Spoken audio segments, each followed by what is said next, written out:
एजुसीकर में आप सभी का स्वागत है। PYQ CUET PG के डेली सॉल्व कर रखे हैं। आज पॉलिटिकल थ्योरी के सॉल्व करेंगे। पहले 2 यूनिट्स हमने कंप्लीट कर रखे हैं और पोल थ्योरी के भी जो है हमने 2024 और 23 के कर लिए। 2022 में इसके 16 क्वेश्चन आए थे। आज 16 के 16 क्वेश्चंस करेंगे। क्वेश्चन इंटरमीडिएट साइड थे। कुछ क्वेश्चन थे जिसको हम कहेंगे कि डिफिकल्ट लेवल था। हम उम्मीद नहीं करते थे कि CUET PG में भी ऐसे क्वेश्चन पूछे जा सकते, वो भी क्वेश्चन हम देखेंगे। लेकिन इससे पहले कि हम क्वेश्चन सॉल्व करें, अगर आप इंटरेस्टेड है, CUET PG पॉलिटिकल साइंस का कोर्स हमारा चल रहा है ऑनलाइन, आप उसमें एनरोल कर सकते हो। डिस्क्रिप्शन में आपको इसका लिंक मिल जाएगा। और इसी के साथ अगर आप कुछ डिस्काउंटेड लेवल पर देख रहे हो तो CUET PG पॉलिटिकल साइंस का महाबचत पैक भी हमने लॉन्च किया है, जिसमें e books, course, test series सब कुछ आपको मिल जाएगा एक रिक्वायर्ड अमाउंट में, जिसमें हम भी क्लेम कर सकते हैं कि आपको कहीं और से या किसी और टेक्स्ट बुक से, कहीं और सोर्स से पढ़ने की जरूरत नहीं है। ये पैक अपने आप में कंप्लीट पैक होगा CUET PG पॉलिटिकल साइंस की तैयारी करने के लिए। इसका लिंक भी आपको डिस्क्रिप्शन में मिल जाएगा। पहले क्वेश्चन की ओर चलते हैं। इसमें यह पूछ रखा है कि लक एगैलिटेरियनिज्म का जो आइडिया है वो किसने दिया है। इसका राइट आंसर है रोनाल्ड डवर्किन के साथ वो एसोसिएटेड है। रोनाल्ड डवर्किन के साथ ये कैसे एसोसिएटेड हो सकता है? 1981 में व्हाट इज़ इक्वालिटी करके उनका एक ऐसे पब्लिश होता है, जिसमें वो जिस तरह की इक्वालिटी की बात करते हैं वहाँ से उनके एसेस या ऐसे कुछ लोग जो इस तरह की बात करते हैं उनको लक एगैलिटेरियनिज्म की कैटेगरी में इन्वॉल्व कर लिया जाता है। वो लक एगैलिटेरियनिस्ट जाने जाते हैं। तो रोनाल्ड डवर्किन कहते हैं 2 तरह के लक होते हैं। एक होता है ऑप्शन लक, जो एक तरह से आप कंट्रोल कर सकते हो, आपके हाथ में है, जिसमें आप डिसीजन लेते हो और कोर्स ऑफ एक्शन वैसे चला जाता है। आपने कोई करियर चूज़ किया या लाइफ में कोई भी डिसीजन लिया। एक कहते हैं ब्रूट लक होता है, जहाँ पर इंसान का कंट्रोल नहीं होता है, जैसे वो पैदा हो सकता है, बाय डिसेबल हो सकता है पैदा होते ही। ऐसी चीज़ों में ब्रूट लक कहलाया जा सकता है। तो कहते हैं स्टेट को ब्रूट लक के केसेस में काम करने की ज़रूरत है, ऑप्शन लक के केसेस में नहीं करने की ज़रूरत है। ये रोनाल्ड डवर्किन व्हाट इज़ इक्वालिटी के ऐसे में समझाना चाहते हैं। अगले क्वेश्चन में आपसे पूछ रखा है थ्योरी ऑफ रिसोर्सेज इक्वालिटी किस थ्योरिस्ट ने दी है। ये भी वही आंसर है, रोनाल्ड डवर्किन ने ही दी है। थ्योरी ऑफ रिसोर्सेज इक्वालिटी में बेसिकली वो बताते हैं अगर हमने एक सिचुएशन मान ले जहाँ पर हमने सबको डिस्ट्रीब्यूट करना है, इक्वल लेवल पर करना है, कहते तब तक हम नहीं मानेंगे कि सही तरीके से डिस्ट्रीब्यूट हो रखा है जब तक एक व्यक्ति में ये भावना ख़त्म नहीं हो जाती या वो जेलसी ख़त्म नहीं हो जाती कि उसे ऐसा ना लगे कि मेरे पास कम है उसके पास ज़्यादा है। इसको कहते हैं वो एनवी टेस्ट। जब तक कंप्लीट नहीं हो जाता हम डिस्ट्रीब्यूशन कंप्लीट नहीं मानेंगे। इक्वालिटी वाली आप वीडियो देखें, चैनल पर पड़ी हुई है मेरी, उसमें ये सारी चीज़ें और डिटेल में एक्सप्लेन कर रखी है। Democracy as the tyranny of the majority किसका आइडिया है? टॉकविल का है, हेल्ड का है, हर्बरमास का है या पेटमैन का है? इसका राइट आंसर है टॉकविल का है। बहुत ही बार ये क्वेश्चन रिपीट होता रहता है, नेट में होता रहता है, CUET PG में होता रहता है। डेमोक्रेसी इन अमेरिका, उनकी बुक का नाम है टॉकविल का, 1835 में आती है। वो कहते हैं मेजॉरिटी हम देख सकते हैं डेमोक्रेसी में जब सरकार बनाती है तो चांसेस होते हैं कि वो माइनॉरिटी को सप्रेस कर सकती है, उनके राइट्स को सप्रेस कर सकती है। यही टायरनी ऑफ द मेजॉरिटी है। ये क्वेश्चन जो पूछा गया है, अब ये क्वेश्चन टफ है। ये मल्टीकल्चरलिज्म पर तो पूछा गया है, लेकिन मल्टीकल्चरलिज्म के भी अंदर डेप्थ में कुछ और कॉन्सेप्ट्स आते हैं, जैसे थिक मल्टीकल्चरलिज्म, थिन मल्टीकल्चरलिज्म। इसकी भी वीडियो पड़ी है, चैनल पर जाकर आप सर्च कीजिए thick and thin multiculturalism by एजुसीकर, और डिटेल में देख सकते हैं कि इन दोनों में क्या डिफरेंसेस पाए जाते हैं। पहले तो मैं बता दूं इसका जो आंसर है वो इनकरेक्ट है, दोनों ही स्टेटमेंट। जहाँ पर थिन लिखा हुआ है वहाँ पर थिक लिख दें, और वहाँ जहाँ पर थिक लिखा हुआ है वहाँ पर थिन लिख देंगे तो दोनों स्टेटमेंट सही हो जाएगी। एग्जामिनर ने सिर्फ इजी करने के लिए क्या किया, अपना काम थिन को थिक कर दिया, थिक को थिन कर दिया और क्वेश्चन को ट्विस्ट कर दिया। अब हम समझ लेते हैं कि राइट स्टेटमेंट क्या थी। ये जो थिन मल्टीकल्चरलिज्म है, ये कहते हैं लिबरल वैल्यूज़ में एग्रीमेंट हो सकता है बट कल्चरल डिफरेंसेस में एग्रीमेंट नहीं होता है थिन मल्टीकल्चरलिज्म के केस में। जैसे फ्रांस में अगर आप कह सकते हो कि लिबरल वैल्यू है सेक्युलरिज्म, और वहीं पर वो सेक्युलरिज्म लिबरल वैल्यूज़ को तो प्रमोट करना चाहते हैं, उसको प्रोटेक्ट करना चाहते हैं, इस लिबरल वैल्यू को प्रोटेक्ट करना चाहते हैं। वहीं दूसरी और कल्चरल डिफरेंसेस को ध्यान में नहीं रखते हुए जैसे हिजाब जैसी चीज़ें या सिख लोगों के लिए टर्बन जो है बैन कर देते हैं, ऐसी चीज़ें तो रिलीजियस सिंबल को बैन कर देते हैं। तो थिन मल्टीकल्चरलिज्म के लिए लिबरल वैल्यूज़ इंपॉर्टेंट है, कल्चरल डिफरेंसेस को रिकॉग्नाइज ही नहीं करता। लेकिन थिक मल्टीकल्चरलिज्म का स्कोप थोड़ा सा वाइडर है, वो कल्चरल डिफरेंसेस को भी अप्रिशिएट करता है, चाहे इसमें लिबरल्स और नॉन लिबरल्स वैल्यूज़ में डिफरेंसेस हमें दिखाई देने लगे। तो ये कहते हैं कि अगर हमने जैसे कि कुछ केसेस में देखते हैं ना कि स्पेशल कोर्ट्स होती है कुछ रिलीजियस लोगों के मामले निपटाने के लिए, या हम इंडिया में भी देखते हैं कि मैरिज के रूल्स डिफरेंट कम्युनिटी के लिए डिफरेंट हो सकते हैं। तो ये थिक मल्टीकल्चरलिज्म की एग्जांपल्स में आता है, जिसमें आप कल्चरल डिफरेंसेस को सेलिब्रेट भी करते हो। आप वीडियो देखिए जाकर और डिटेल में चीज़ें समझ आएगी। 2 लिस्ट दे रखी है, एक में पॉलिटिकल थिंकर का नाम, एक के बुक में, और मैच करना है। इसका राइट आंसर है ऑप्शन नंबर 4। एक चीज़ ध्यान में देखिए, पीछे भी हमने जो क्वेश्चन सॉल्व किए हैं, फेमिनिज्म की जो थ्योरीज है उनके राइटर, उनके थिंकर्स की बुक्स काफ़ी पूछी जाती है। एक बार इसको अच्छे से कवर कर लेना टॉपिक को। साइमन दी बेवर ये सेकंड सेक्स लिखते हैं 1949 में, बैटी फ्रीडन लिखते हैं फेमिनिन मिस्टीक 1963 में, जर्मन ग्रीड लिखते हैं फीमेल यनक 1970 में आती है, मॉलर रॉकिन लिखते हैं justice gender and the family 1989 में आती है। अगले क्वेश्चन की ओर चलते हैं। ये 2 स्टेटमेंट दे रखी है और आपने बताना है इनमें से कौन कौन सी स्टेटमेंट जो है करेक्ट और इनकरेक्ट है। इसका राइट आंसर है दोनों ही अपने आप में करेक्ट है। एक बार देख लेते हैं दोनों करेक्ट कैसे हैं, क्योंकि जो लिबरल फेमिनिज्म है वो इस चीज़ पे फोकस करता है कि वुमेंस को लीगल राइट्स मिलने चाहिए, जेंडर इक्वालिटी मिलने चाहिए, एटलीस्ट जितने राइट्स मैन को मिल रखे हैं उतने वुमेन को भी मिलने चाहिए, ताकि वो भी पब्लिक स्फीयर में उतना ही इन्वॉल्व हो सके जितना मैन हो रखे हैं इन्वॉल्व। इसलिए इकोनॉमिक, एजुकेशनल लेवल पर, डिसीजन मेकिंग लेवल पर, लीगल लेवल पर उनको राइट्स की डिमांड की जाती है। रेडिकल फेमिनिज्म वही दूसरी, और सिर्फ ये नहीं कहती कि लीगल राइट्स जो है वो मिलने चाहिए, वो कहते हैं हमें पैट्रियार्की को अबॉलिश करना होगा। जब तक पैट्रियार्की ही एग्जिस्ट करती है, जितने मर्जी लॉ को आप चेंज करते रहो, ट्विस्ट करते रहो, नए लेकर आते रहो, कुछ नहीं होने वाला है। तो रेडिकल फेमिनिज्म पूरे सिस्टम को बदलने की बात कर रहे हैं, क्योंकि इसके चलते हुए कहते हैं ऑपरेशन वुमेन को फेस करना ही पड़ेगा। अगले क्वेश्चन में आपसे पूछ रखा है रोनाल्ड वर्किन का आइडिया जो है राइट एंड ट्रम्प्स, उनमें से ये कौन कौन सी स्टेटमेंट करेक्ट हो सकती है। इसका राइट आंसर है ऑप्शन नंबर सी ही करेक्ट है, क्योंकि वो कहते हैं जब इंडिविजुअल के राइट्स की बात आती है तो मॉरल और लीगल प्रेसिडेंस जो है वो दूसरे नॉर्म से भी बढ़कर हो जाते हैं। अब इसका मतलब क्या है, सबसे पहले समझिए कि ये जो राइट एज ट्रम्प्स का वर्ड है, ट्रम्प क्या होता है। ट्रम्प होता है एक, जब आप कार्ड्स खेलते हो, ताश जिसे कहते हैं, वो खेलते हो, उसमें एक ट्रम्प कार्ड होता है जिसकी वैल्यू बाकी कार्ड से ऊपर होती है।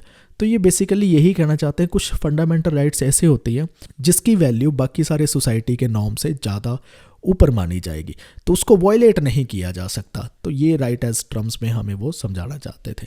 अगले क्वेश्चन में आपको 2 स्टेटमेंट दे रखी और आपने बताना इनमें से कौन कौन सी स्टेटमेंट करेक्ट है। नंबर 1 जो स्टेटमेंट है वो करेक्ट है। माफ़ी चाहता हूँ, मैं थोड़ा तेज़ चल रहा हूँ ताकि आपका जो टाइम है थोड़ा सा बच जाए। आप क्वेश्चन, क्योंकि ये PYQ ऑलरेडी हो सकता है सॉल्व कर रखी हो, तो आप मेरे साथ, मैं मान के चल रहा हूँ, ये रिवाइज ही कर रहे हो। तो हम देखते हैं ये दोनों स्टेटमेंट कैसे करेक्ट हो जाती है। जर्मी बेंथम फाउंडर है यूटिलिटेरियनिज्म के, अपने आप में करेक्ट स्टेटमेंट है। नेचुरल राइट्स को क्रिटिसाइज़ करते हैं, वो कहते हैं जो राइट्स है वो गवर्नमेंट क्रिएट करती है, नेचर ने कोई राइट्स नहीं दी, ये सब मीनिंगलेस बातें हैं, फालतू की बातें हैं। तो ये स्टेटमेंट 1 सही है। वहीं दूसरी ओर स्टेटमेंट 2 में नेचुरल लॉ की बात की गई है, नेचुरल राइट्स की बात की गई है कि बीइंग ए ह्यूमन, इंसान होने के नाते, इंसानियत के नाते आपको कुछ राइट्स मिलने चाहिए जो आपके सर्वाइवल के लिए इंपॉर्टेंट है, और वही नेचुरल राइट्स कहलाए जाते हैं जो यूनिवर्सल एग्जिस्ट करते हैं। जहाँ जहाँ पर इंसान एग्जिस्ट करेंगे वहाँ वहाँ पर ये राइट एग्जिस्ट करेंगे। तो नेचुरल राइट्स की थ्योरी इस तरह से डिफेंड करती है। दोनों ही स्टेटमेंट अपने आप में अलग थी, करेक्ट थी। अगले क्वेश्चन में आपसे पूछा गया है ये एक कोट, और आपने बताना है ये कोट किसका है। रसल का है, हक्सले का है, फीचे का है, हेल्ट का है, किसका है। इसका राइट आंसर है आल्डस हक्सले ने ये बताया है, ये कोट दिया है। कोट क्या है? कोट ये कहता है अगर आप अपनी कंट्री में लिबर्टी और डेमोक्रेसी लेकर आना चाहते हो तो लोगों को सिखाएं कि फ्री कैसे रहा जाता है, अपने आप को गवर्न कैसे किया जाता है। बेसिकली पॉलिटिकल एजुकेशन उन्हें मिलनी चाहिए। डेमोक्रेसी में अगर लोग एजुकेट नहीं होंगे तो सक्सेसफुल नहीं रहेंगी। वो ऐसे रिप्रेजेंटेटिव चुन लेंगे, ऐसे ही सरकार चुन लेंगे जो उनके बेनिफिट में हो सकता है, काम ही ना करे। इसलिए उनको एजुकेट करना जरूरी है। यूटिलिटेरियनिज्म के आपको कोर प्रिंसिपल पूछ रखे और आपने राइट आंसर इसका बताना है। इसका राइट आंसर जो है वो है ऑप्शन नंबर 4, A, B और D। सिर्फ लेसे फेयर का जो है वो इसके साथ कोर प्रिंसिपल नहीं है। यूटिलिटी कंसेप्ट की बात करता है, यूटिलिटेरियनिज्म करता है। Greatest good of the greatest number की बात करता है, यस करता है। Maximum happiness of maximum number of people की बात करता है, एक ही बात है B और D, वो करता है। तो इसलिए A, B, D ठीक है, लेकिन लेसे फेयर की बात नहीं करता। अगले क्वेश्चन की ओर चलते हैं। किसने सिटीजनशिप को as a full and equal membership in political community ये कहा है, डिफाइन किया है ऐसे? टी.एच. मार्शल ने किया है। टी.एच. मार्शल का जो राइटिंग है सिटीजनशिप एंड सोशल क्लास 1950 में पब्लिश होती है। ये कहते हैं कि जो सिटीजनशिप का आइडिया बेसिकली वो है कि आपको इक्वल स्टेटस मिले बाकी और नागरिकों के मुकाबले और सिटीज़न के मुकाबले, और आपको भी वही राइट्स और ड्यूटीज़ मिले जो बाकियों को मिलने वाले हैं। तो इसमें ये चीज़ की वो बात करते हैं, तभी ही सिटीजनशिप का आइडिया फुलफिल होगा। अगले क्वेश्चन में आपसे पूछा गया है एंटाइटलमेंट थ्योरी ऑफ जस्टिस का आइडिया इनमें से किसने एडवोकेट किया है? क्या वो कांत है, सैंडल है, नॉजिक है, वाल्जर है? कौन है? इसका राइट आंसर है रॉबर्ट नॉजिक है। नॉजिक रॉल्स की जो थ्योरी ऑफ जस्टिस है, पहले तो उसको क्रिटिसाइज करते हैं नार्की स्टेट एंड यूटोपिया, उनकी जो राइटिंग आती है 1974 में। इसमें वो बात करते हैं ये जो डिस्ट्रीब्यूशन ऑफ रिसोर्सेज होने चाहिए, कैसे होने चाहिए, कहते हैं ये सारी चीज़ें के भी हम प्रिंसिपल जो रॉल्स ने दिए हैं वैसे डिफाइन नहीं करते, ये अपनी एक थ्योरी लेकर आते हैं, उसे कहते हैं एंटाइटलमेंट की थ्योरी। ये कहते हैं कैसे होना चाहिए। सबसे पहले तो ये समझो 3 प्रिंसिपल हो सकते हैं। एक होता है जस्टिस इन एक्विजिशन, सबसे पहले जिसके पास कुछ भी था एक्वायर किया उसने, वो कैसे एक्वायर किया उसमें जस्टिस होनी चाहिए। फिर जस्टिस इन ट्रांसफ़र, अगर उसने किसी चीज़ को बेचा है आगे चलकर तो क्या वो जस्ट ट्रांसफ़र थी, तो जस्टिस कहलाई जाएगी। फिर होगा रेक्टिफिकेशन ऑफ इनजस्टिस। तीसरा प्रिंसिपल ये कहता है अगर ट्रांसफ़र ही जस्ट नहीं हुई थी या इनिशियल एक्विजिशन ही जस्ट नहीं थी तो उसको रेक्टिफाई या उसको ठीक करने की ज़रूरत है। ये 3 प्रिंसिपल एंटाइटलमेंट के देते हैं, याद रखने ही पूछे जाते हैं। आइडियोलॉजी टर्म इनमें से किसने कॉइन किया है? De Tracy, Karl Marx, Fukuyama, D Bell, इनमें से किसने? राइट आंसर है डी ट्रेसी ने किया था। इनका जो फुल नाम है वो है डेस्टू डी ट्रेसी, और आर इसमें साइलेंट होता है जब हम फ्रेंच में प्रोनाउंस करते हैं, डेस्टू डी ट्रेसी। नेक्स्ट क्वेश्चन आपसे पूछा गया है कॉम्प्लेक्स इक्वालिटी का आइडिया इनमें से किसने दिया था? इसका राइट आंसर है ऑप्शन नंबर 2, माइकल वाल्जर ने दिया था। माइकल वाल्जर की फेमस राइटिंग है स्फीयर ऑफ जस्टिस, 1983 में आती है।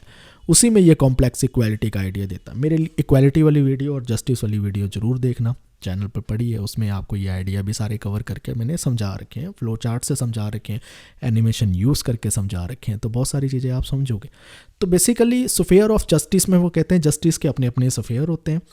आप एक स्फीयर में जस्टिस दे सकते हो लेकिन वही दूसरे स्फीयर में जब वो वॉयलेट करेगा वो जस्टिस हो सकता है नहीं हो।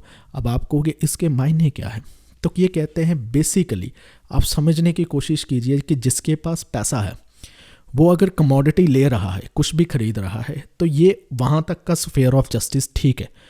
लेकिन वही पैसे से वो डिग्री भी खरीद रहा है तो इसका मतलब वो वायलेट कर रहा है, क्योंकि डिग्री या एजुकेशन जो है वो मेरिट के बेस पे मिलनी चाहिए, पैसों के बेस पे नहीं। अगर वही पैसों से वो वोट भी खरीद रहा है और इलेक्शन भी जीत रहा है तो कहते हैं वो भी गलत है, क्योंकि जो इलेक्शन की काबिलियत है वो तो वोट के जरिए होनी चाहिए और वोट को खरीदा नहीं जाना चाहिए। तो कहते हैं वहाँ पर भी जस्टिस का स्फीयर वायलेट हो रहा है। तो कहते हैं समाज में ऐसे ही बहुत सारी चीज़ों के जस्टिस के स्फीयर पाए जाते हैं, जैसे स्फीयर ऑफ जस्टिस में समझाते हैं, और हमने इंश्योर करना है कि वो वही लिमिट में वो चीज़ रहे, वो उसको पार जाकर वायलेट ना करे। अगले क्वेश्चन में आपसे पूछ रखा है इज़ाइया बर्लिन इनमें से किसके ऑथर हैं, आपने ये बताना है। इसका राइट आंसर है 4 एसेज ऑन लिबर्टी। उन्होंने एक अपनी राइटिंग पब्लिश की थी 1969 में, जिसमें वो अपने 4 एसेज इंक्लूड करते हैं। कौन कौन से? Political ideas in the 20th century, historical inevitability, ये सेकंड है।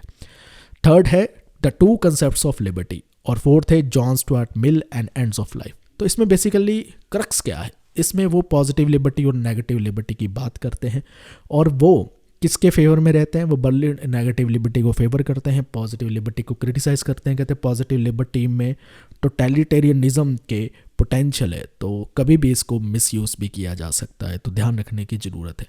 अगले क्वेश्चन में आपसे पूछ रखा है इनमें से कौन कौन सी स्टेटमेंट करेक्ट है। ये अब थोड़ा सा डीपर जाकर क्वेश्चन पूछ लिया, डिफिकल्ट क्वेश्चन था। ये राइट आंसर है, ये सभी स्टेटमेंट करेक्ट है। एक बार एक एक करके समझते हैं इन सबको। कहते हैं कुछ स्टेट होती है या कुछ नेशन होते हैं जिनके पास स्टेट नहीं होती है। पैलेस्टाइन ले लो, बलूचिस्तान ले लो, ये नेशन में आते हैं लेकिन इनके पास ज़रूरी नहीं कि स्टेट हो। कहते हैं कुछ स्टेट होती है जिनकी नेशनल आइडेंटिटी नहीं होती है। कहते हैं इटली रीयूनिफाइड होने से पहले लोगों की जो नेशनल आइडेंटिटी थी वो काफ़ी वीक थी, तो कह सकते हैं यस नेशनल आइडेंटिटी लैक कर सकती है कुछ स्टेट। लेकिन कहते हैं कुछ नेशन होते हैं जिसने एक से ज़्यादा स्टेट में फैल रखे हों। ठीक है, नेशन और स्टेट की डेफिनेशन समझ आना आपको ज़रूरी है, तब जाकर ये चीज़ें समझ आती हैं। कोई भी एथनिसिटी जो ये अपने आप में एस्पिरेशंस लगता है कि मैं अपनी स्टेट चाहता हूँ अलग से, तो वो नेशन में आ जाती है, चाहे वो स्टेट उसके पास हो या ना हो। तो कुछ नेशन के पास कई ज़्यादा स्टेट हो सकती है। तो कुर्दिस्तान की एग्जांपल लेते हैं। कुर्ज लोग काफ़ी जगह पर फैल रखे हैं। वो साउथ ईस्टर्न टर्की में पाए जाते हैं, नॉर्दर्न इराक में पाए जाते हैं, नॉर्थ वेस्टर्न ईरान के एरिया में भी पाए जाते हैं, नॉर्दर्न सीरिया में भी पाए जाते हैं कुर्ज लोग। अब डी स्टेटमेंट में था, कुछ स्टेट्स ऐसी होती है जहाँ पर एक से ज़्यादा नेशंस होते हैं। ओटोमन एम्पायर ले लो, ब्रिटिश इंडिया ले लो, चेकोस्लोवाकिया ले लो, सोवियत यूनियन ले लो, यूगोस्लाविया ले लो, ऑस्ट्रिया हंगरी ले लो। इसमें कंट्री तो एक हो सकती है, लेकिन इसमें बहुत सारे नेशंस पाए जाते हैं। मतलब ऐसे लोग, ऐसी एथनिसिटी के लोग जो नेशन कहलाए जा सकते हैं, वो डिमांड कर सकते हैं कि उन्हें एक अलग स्टेट चाहिए। तो हमें इनमें एग्जांपल्स ऐसी दिखाई देती है। तो उम्मीद करता हूँ आज की वीडियो में आपने कुछ नए कंसेप्ट सीखे होंगे, या कम से कम आपने रिवाइज किए होंगे मेरे साथ बैठ के। तो इन केस आपको पढ़ने में जब कॉन्सेप्ट्स में दिक्कत आती है, उसी को लेकर ये कोर्स बनाया है। कॉम्प्लेक्स कॉन्सेप्ट को इजी वे में समझने के लिए, सरल भाषा में समझने के लिए आप कोर्स में एनरोल कर सकते हो, लिंक डिस्क्रिप्शन में है। इस वीडियो को आपका देखने के लिए बहुत बहुत धन्यवाद। आपकी इजाज़त लेता हूँ, मिलते हैं अगली वीडियो में।